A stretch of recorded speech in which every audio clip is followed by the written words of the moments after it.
At what point did you realize this voiceover thing was becoming more than a hobby and that you could build a business together? Yeah, so when we moved here, it was something that Ian said, "Hey, I'm gonna try it," and if it doesn't work, then he would have to maybe try to get recertified into banking or just do something completely different. But he made some good connections when we moved here. There were some voiceover people here, and they were his mentors, and that really helped to help him get started and to really learn the business. This is for the busted hearts.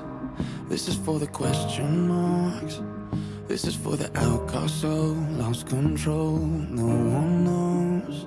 Sing it for the can't go back. Sing it for the broken past. Sing it for the just found out. Life is now upside down. If you're looking for hope tonight, raise your head. From Santa Rosa, California, this is 19 Stories. I'm your host, Cheryl Holling.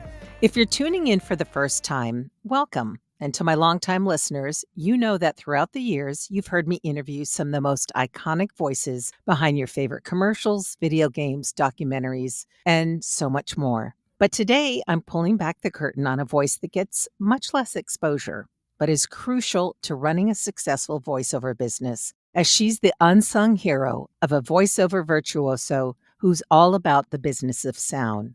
Sandra Russell may not be the name you're familiar with or have a voice you recognize, but her fingerprints are all over the success of one of the top voices in the VO industry, that of her multi-award-winning husband, Ian Russell, aka the British Voice, who, as a side note, joined me as a guest on my other podcast, The Voice Kitchen, where recipes and voice talent blend, where he shared his recipe of a very British staple, raised pork pie. Sandra joins me today to talk about what it's like being a voiceover wife and mom and how she's applied her education and business acumen to being Ian's business manager and creative consultant. Add to the mix the award-winning voiceover careers of her two daughters, Eva and Lauren, and occasionally when Sandra steps in front of the mic, and you've got quite the family affair.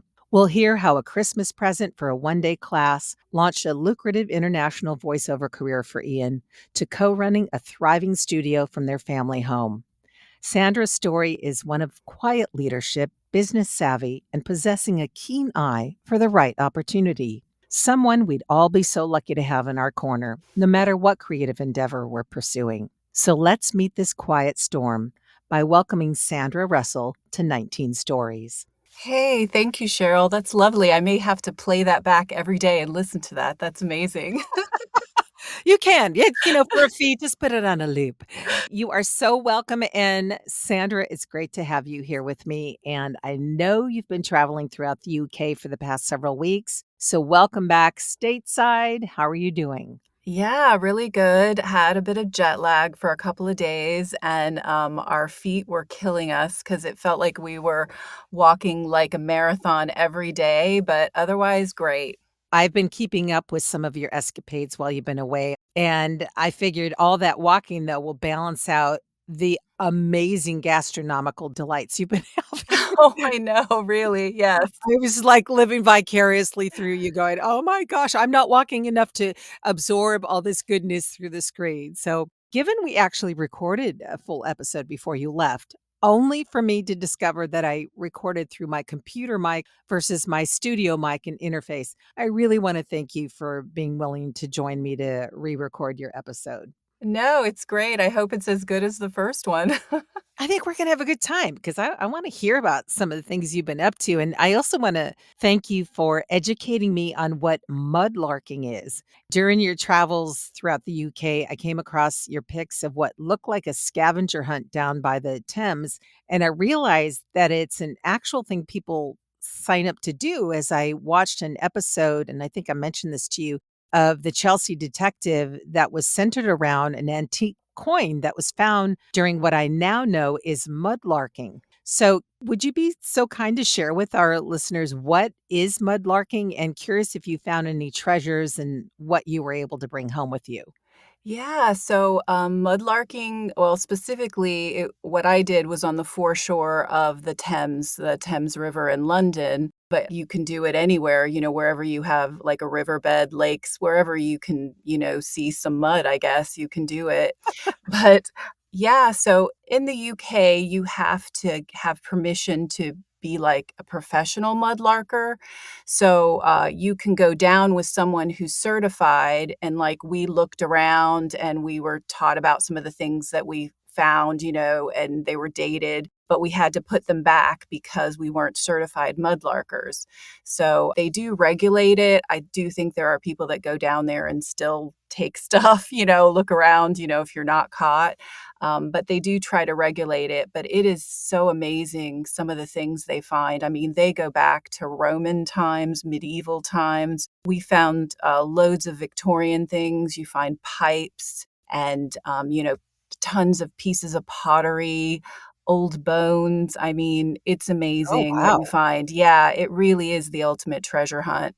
So when you say pipes, you're as in smoking pipes, you're not talking about, like, plumbing pipes or Yes, the smoking pipes, yeah, these sort of I think they're most of them were, like, cream colored, and they were really popular in sort of the Victorian times.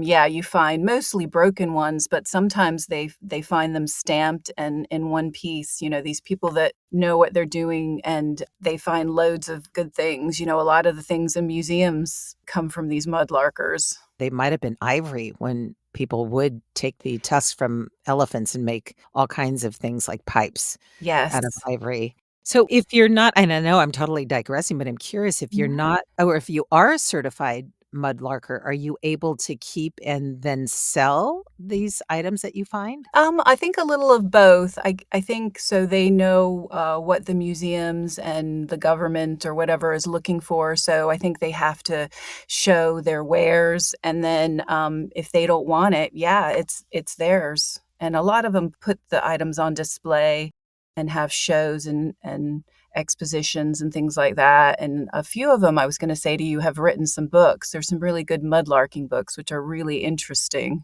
I found it fascinating because I saw some of the things that you showed on Instagram, and I just thought after all these years, you would think that whatever could be culled from the river would be at this point, but I guess not if it's an actual vocation for the ones that are certified. So let's talk about Sandra Willis prior to becoming Sandra Russell, because I love hearing people's origin stories. So whereabouts are you originally from, and a bit about your education and business background? I grew up in Florida, but my dad was in the Army, my mom was German, and I was born over in Germany, but raised in Florida, and then I've lived in Georgia and now South Carolina, and then I lived 15 years in Europe before coming back for these last 11 years, these most recent 11 years. I got a degree in business, and I worked in travel for a while, and then I was a full-time mom. And then when we came back here, I did work at a community college, and I was, it's called an invigilator, a proctor. I would give exams to suit students. And I did that for 5 years before COVID hit. And then I needed a job. Well, so when you say travel, do you mean as in airlines? Were you a travel agent? What exactly did you do in the travel industry? Yes, both. I worked for several airlines, People Express and Delta. I did that for 4 years, and then I was a travel agent for 4 years. So I worked on both sides. You talked about how you lived in Europe for 15 years. When did Ian enter into the picture, and how did you 2 meet? So I was living in Savannah at the time, and I was a travel agent, and I went to Jamaica, and I met a friend there, a fellow travel agent, and we just traveled together to Holland to visit some of her family, and that's how I met Ian, was through her uncle. They worked together. So it was just meeting someone on a trip in Jamaica and then going to Holland afterwards, and that's how I met Ian, and we did long distance for about a year before I moved over there. Wow, talk about an excursion Yeah. to go to Jamaica, then Holland to meet the love of your life. Okay, it's Christmas 2012, Yes. and you gave the Christmas gift that launched 1,000 voices. Maybe he has more. I don't know. He Um, hopes. He hopes.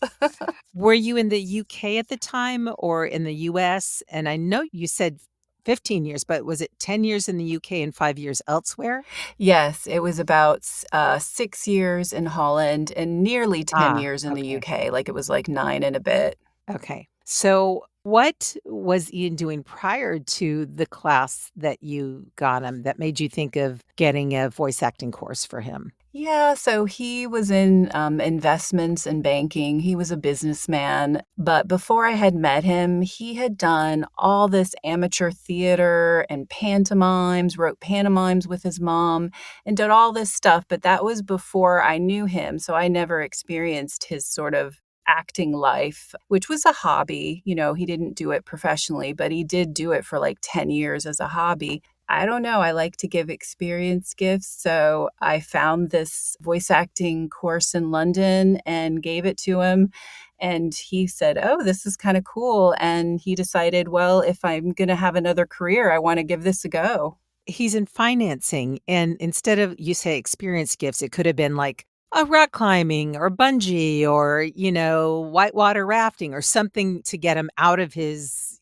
I've worked around people in finance. They tend to be introverts and really spend time with their numbers and not really get out and do a lot of things, but voice acting of all things. So, did you have any idea that it would spark an entirely new career in business for the both of you? No idea whatsoever. I mean, it's that typical story. We would sit around the table with the kids and, he would amuse us with his characters and things like Mm-mm. that. And Okay. so our girls both liked acting as well. So it just seemed a natural thing. But looking back, I don't know why I did what I did, but I'm glad I did it. Obviously, that was a tap on your shoulder for something that obviously opened the door for both of you. So Ian takes the course, the VO Bug Bites, and then you both move from the UK back to the US. That's a big leap. And what was it like being an expat and then repatriating after you had been away for, well, at that time, I guess 15 years between the time you lived in Holland and then the UK? Yeah, I didn't cope that well. It was just so strange to me. I was used to walking everywhere and biking and just the whole British lifestyle. They're very traditional in some ways, and coming here and all the fast food and you got to drive everywhere, and it was a culture shock. I had to repatriate myself even though I was American. Ian was fine. He loved the weather and he loved the change, but me, it was a big culture shock. Now that we're speaking this time on the back end of a trip that you just took, how long were you away in the UK this time? 3 weeks. 3 weeks, Yeah. wow. So and one of your recent posts, you talked about all of the American fast food companies opening up there and stores, and I was a little disheartened. I was greatly disheartened because I mean, although I haven't been to the UK in ages, one of the things I love, you mentioned it, giving experience gifts. When I go somewhere, I want to experience the culture and the food and what is indigenous to wherever I go. So now that you have been back there for 3 weeks and seen the changes, is it easier to kind of, I don't know, see the line of connection that we're becoming, I don't know, wanna say homogenized, but what are the biggest changes you've seen since the original time you came back to the US, and now that you've gone back to the UK for 3 weeks, do you notice that we're becoming more similar? Absolutely. I mean, the Brits, they love the US and they love the burgers and the chicken wings, the barbecue, and it's all now available. They don't have to visit. I mean, lucky for them, they don't have to visit now. They can eat Mm. American very well in the UK now. And when I lived there, there was sort of Pizza Hut, McDonald's, maybe Burger King, those three. And now there's Taco Bell, Bojangles. Oh. Chick-fil-A is supposedly coming in for the 3rd time, so we'll see how that goes, but yeah, Five Guys, oh, they love Five Guys, and it's just amazing that it's grown so big over there, really. Well, you certainly did enough, fish and chips, had your high teas and, all the things that I'm living vicariously through you just going, I would just be as big as the London Tower if I was But with all the walking you did, see, that's the one thing I agree with you. I do a lot of walking here, but there's nothing like being in London and walking everywhere, being in a big city, because it really does balance out when you wanna sit down and have a mid-afternoon high tea. All right, at what point did you realize this voiceover thing was becoming more than a hobby and that you could build a business together? Yeah, so when we moved here, it was something that Ian said, "Hey, I'm gonna try it," and if it doesn't work, then he would have to maybe try to get recertified into banking or just do something completely different. But he made some good connections when we moved here. There were some voiceover people here, and they were his mentors, and that really helped to help him get started and to really learn the business through these 2 people that were based in Greenville. And so, yeah, I think he landed in a good spot, even though it's not really a voiceover capital or anything like that. It's not like going to a big city. It just so happened these 2 people were here, and it worked really well for him. So what was the moment you both were all in, saying, "Okay, this is it"? I mean, he bought the microphone, he bought the sort of basic equipment. He first recorded in his walk-in closet, with all the clothes. That was his soundproofing. So it was Yes. really, bodunk, very simple, startup. And I think it may have taken him 3 months of auditioning to get his first gig. And, the first year was really lean. But I think the bug bit him and he just enjoyed it and he was getting work. And then I think so we moved here in 2014 and not long after he got a pretty big video game. And that probably, it's Payday 2 where he played Vernon Locke. And that Mm. really, I think, was a game changer. When you get a bigger role, you sort of go, hey, I can go somewhere with this. It's what we all dream of, isn't it? Mm. That one big role. So let's talk about your role as chief creative consultant. And one thing that stands out is how well branded and polished your business is. So clearly, you've put a lot into the website, social media, and client experience. Were these skills that you learned in school, or did you learn them on an as needed basis? Most of it's been on an as-needed basis, and it's continually ongoing as well because the internet is always changing and marketing is always changing. I mean, I went on today and I was looking something up and the images came up. I was Googling something and the images were on top without me pressing the images button. And I'm like, oh, that's new. So, yeah, there's always something new. I mean, I have a business degree and I always have been fascinated and liked marketing and advertising, but I never really did much with it. So it's nice to finally be able to use some of that stuff that I learned and also be creative. I love research. So I'm using a lot of things that I really enjoy doing. It's an understatement to say how much it changes all the time because when I was in marketing ages ago, I picked up the phone. That's how we did it. We picked up the phone and I called people all over the country. And now you'd be lucky if you can even get through the gatekeepers on a phone or even find the phone numbers. So, yeah, I applaud you in keeping up with that because just when you learn a software or an application, something else comes along. Okay, a day in the life of Ian and Sandra. How do you and Ian divide the workload? And are there clear lines between creative and operational, or does it all blend together at some point? I think it blends together. We both do admin and we both have meetings. We try to have meetings at least a couple times a month.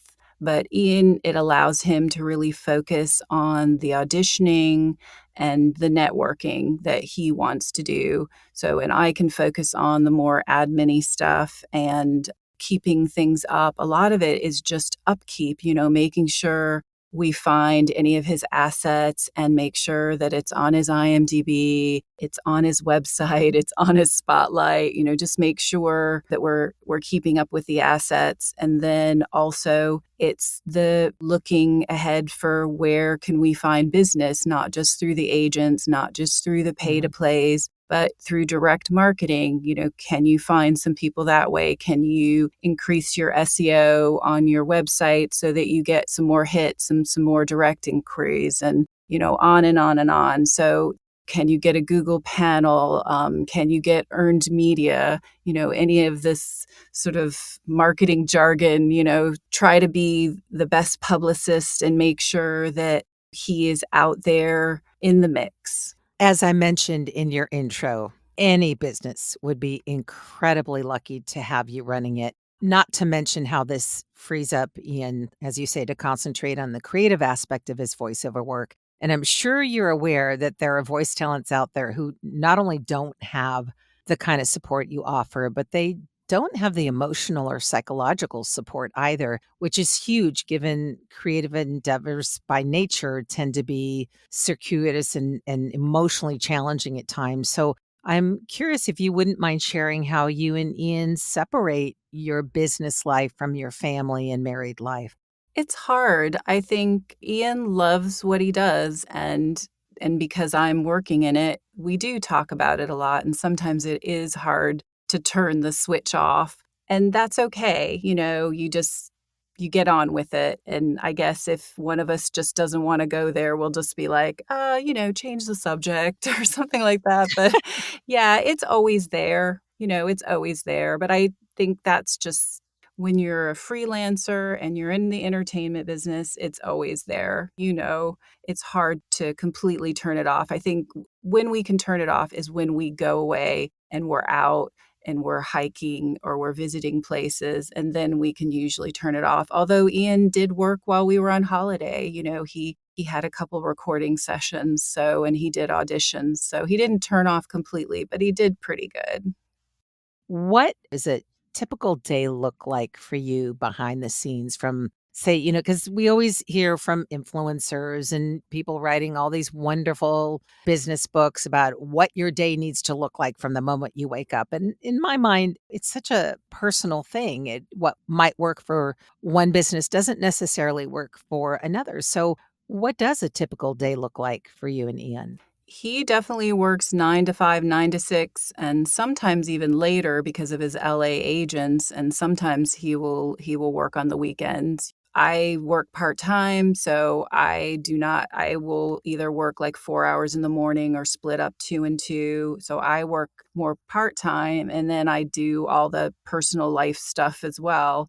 So I do not have to be as invested as he is. But yeah, he definitely day in and day out, he rarely ever kicks off and just says, "Oh, I'm not going to work today." He would have to be sick or have something else important. He just is always working. It's probably his banking coming from that area. He's learned the importance of really staying on top of the business aspect of it and how if you take a lot of time off, you're going to lose that momentum. So that makes perfect sense. And I'm curious what has surprised you most about the voiceover industry? Well, there's just so much talent is out there. There is some really, in the acting world as well, there's so much talent, so many amazing voices. So a lot of the difference is just, do you have a good agent? Are you marketing yourself well?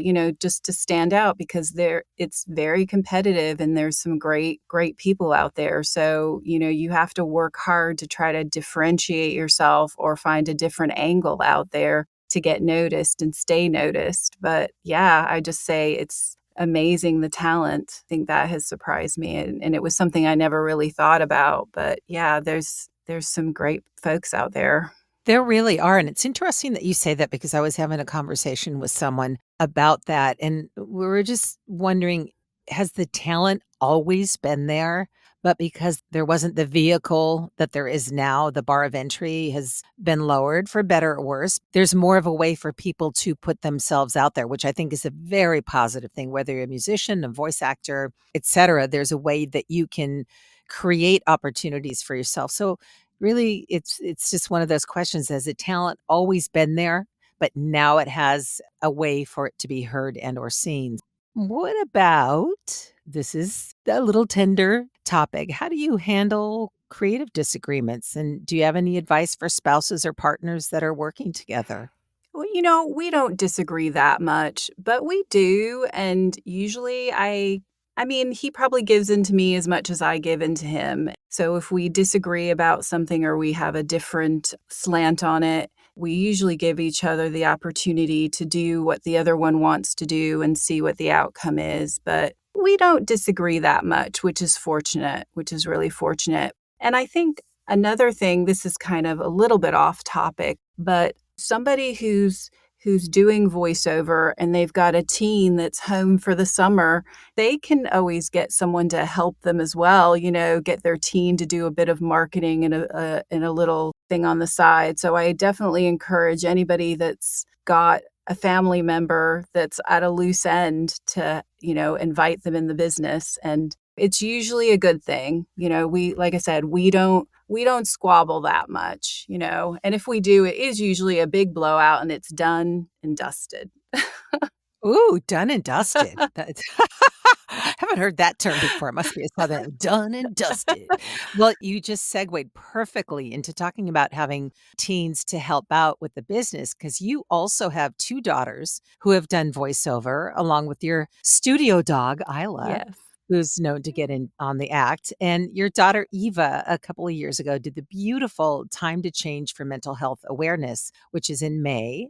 And if I'm not mistaken, she also won a really prestigious award for it. Is that right? She was nominated twice for a One Voice Award for the under 18s category. So she was nominated first in the UK for the One Voice piece, and then she was nominated in 2020. I'm trying to think. Was it last year she was nominated for the US One Voice? But she didn't win, but we're still really proud. A nomination is Oh, a win, yeah, right? So absolutely. And is she still doing voiceover in the UK? she is. What was really amazing is she just had an opportunity in June. She did the audition on her phone because she doesn't have studio equipment by her.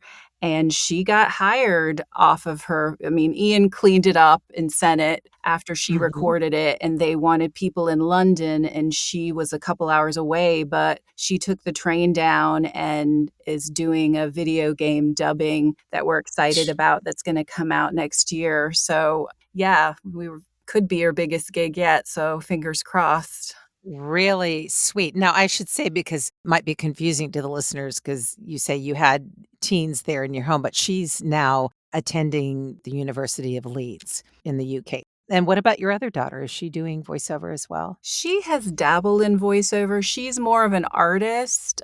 She graduated from University of South Carolina with a media arts degree, and she works at a library, but she will help Ian out with any artistic endeavors. We've done a couple Comic-Cons and she's helped out with that. And so she's more on the artistic side, but she is booked in to do voiceover every once in a while. When she gets the opportunity, she will do it. She enjoys it, probably more as a hobby. What a creative family. So amazing. And you are a writer. I understand you wrote a blog entitled Our House of Voiceover, or an article entitled Our House of Voiceover. Was that for your blog? And if so, are you still writing it and can people subscribe to it? I co-write blogs with Ian, so it was part of the British Voice, Ian Russell Voiceovers Ah, blog. So okay. yeah, it was one that I put my name to, but all the rest we work together on them, but his name goes on it. Cool, cool, cool. One of the reasons I'm really glad that you wanted to join me is because we hear of entrepreneurs and solopreneurs and VOpreneurs, but sometimes it really does take, and it sounds so cliche, a village. I mean, Yeah. it's not just if you, especially when you're working at home, is to have everybody on board at least to understand what you're doing. And if you're in business together, everything that it entails, because I'm sure you and Ian, I know I do get asked all the time, I want to get in voiceover. What do I do? It's like, well, you need to really know all the pieces that go into it, not just getting the coaching, but really all the minutia, if you will, that goes into it. Given you have your pulse on the business side of voiceover, do you have any concerns regarding the increased use of AI in voiceover? And if so, how do you and Ian combat those fears or mitigate how this technology may affect your business? Yeah, it's such a mixed bag, AI, isn't it? Because Mhm. it's our technological revolution that we're going through right now. And it's here to stay. And there's so many good things about it. It makes things faster and, more productive. And there's so many good things to like about AI. I think it's just the AI that is stolen, doesn't have consent. That's the real problem. I mean, there's a lot of voice artists that they've made big money making AI voices, like really big money. And, and they're still voice acting on the side. So you can have an AI voice and still have a voiceover career. It doesn't end your career. In fact, there's the story of Eva. Before she went to college, she had the opportunity to do an AI voice. And that has paid for a lot of her expenses this first year of college, her AI voice. She had spending money because of it. And she's young. Her voice is probably going to change, so we're not so concerned about that. But I think AI and voiceover can coexist, but, with the right laws and regulations, so it's above board and people aren't taking things that aren't theirs to take.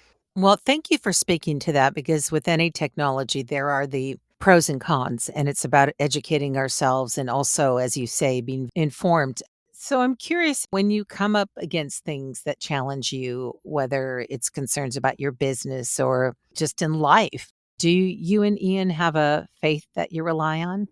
I read a book once about if you think you're going to be lucky, you have more of a chance of being lucky. So I do believe that seeing things in a positive light is a good thing and feeling lucky. And, Ian is a very positive person, probably even more so than me. And I do think that sort of self belief really carries you through. We aren't actively religious per se, but we do believe that faith is an important part of life, faith, in a lot of different things.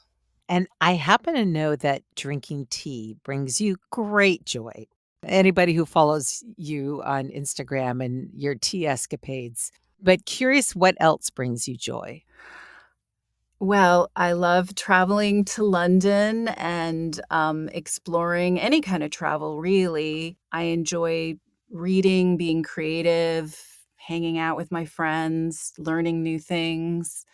Yeah, I like variety. I sort of sometimes hate doing the same thing over and over. Love going to the movies. We went to the movies the Tuesday night cheap movie last night, so we try to do that a lot. Love What doing did you that. We see? saw Superman. I've heard it was actually really interesting, that it was It good. was really good. I enjoyed it. I had heard mixed reviews. You either loved it or hate it, but I really, really liked it. It had some good humor and it had a cute dog, and I really liked it.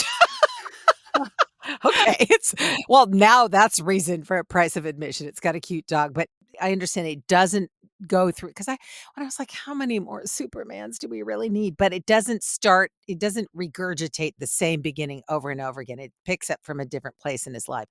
I'm so glad that you came back with but just a couple more questions. So, Absolutely.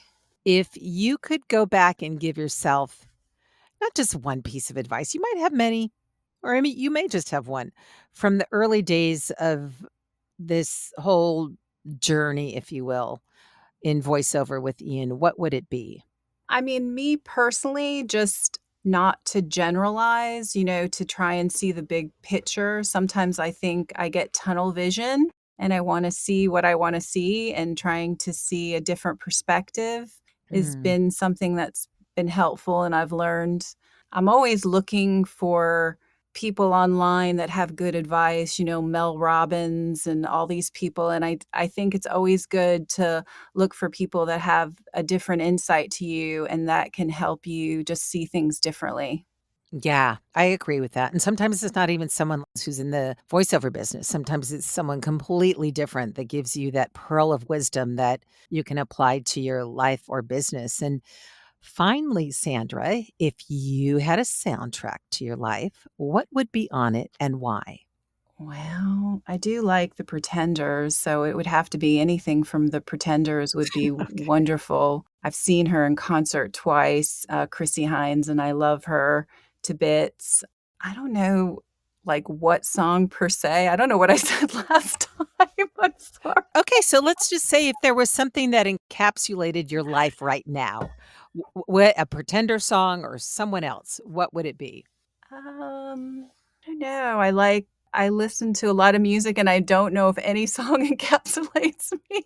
I, That's okay. It doesn't yeah, have I to. you know, I love Lady Gaga. She's got a new album out, and yeah, I'll listen to all sorts of different genres. I love ABBA. I mean, probably ABBA. That was my first CD, or my first cassette I ever had was, Knowing Me, Knowing You, and Take a Chance on Me, and all Dancing Queen. So, yeah, probably ABBA, Pretenders. I can give you groups, but not a song. I'm sorry. That's I'm okay. failing No, this quiz. You can that's press okay. the red button on me now.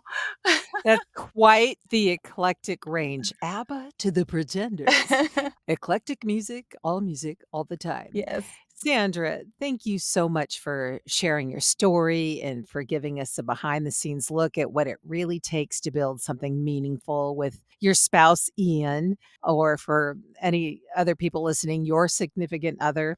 And what I love about your story is how naturally it grew, a thoughtful gift, a shared dream, and a willingness to jump in with both feet. It's really a reminder that sometimes the best business partners are the ones who know us the best. And to Absolutely. my listeners, if you enjoyed this episode, don't forget to subscribe, leave a review, share it with someone building big dreams, with someone they love. And you can learn more about Sandra and Ian's work and how to contact them in the show notes. And until next time, keep listening because you never know whose story is just behind the mic. Is there anything you want to say before we sign off? No, just thank you very much. I enjoy chatting with you, and I'm happy to be on your podcast anytime. I'll do the VO Kitchen next time.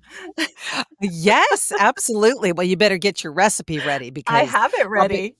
oh my gosh. Okay, so we'll have to talk. Wonderful. And really, thank you for being willing to join me again. We're gonna get this editing right because I'm not gonna go for third time's a charm. This is second time. We're here. This is gonna work. So thank you again. Thank you. You're welcome. Take good care. Yeah, you too. Thanks.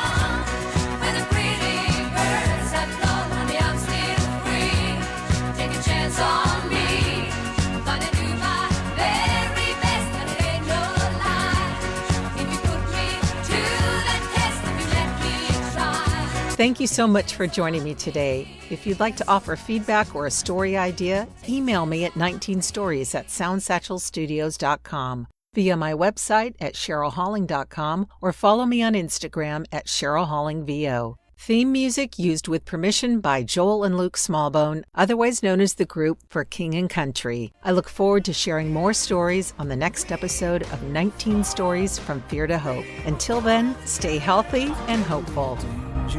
Together with our differences, together we are bolder, braver, stronger.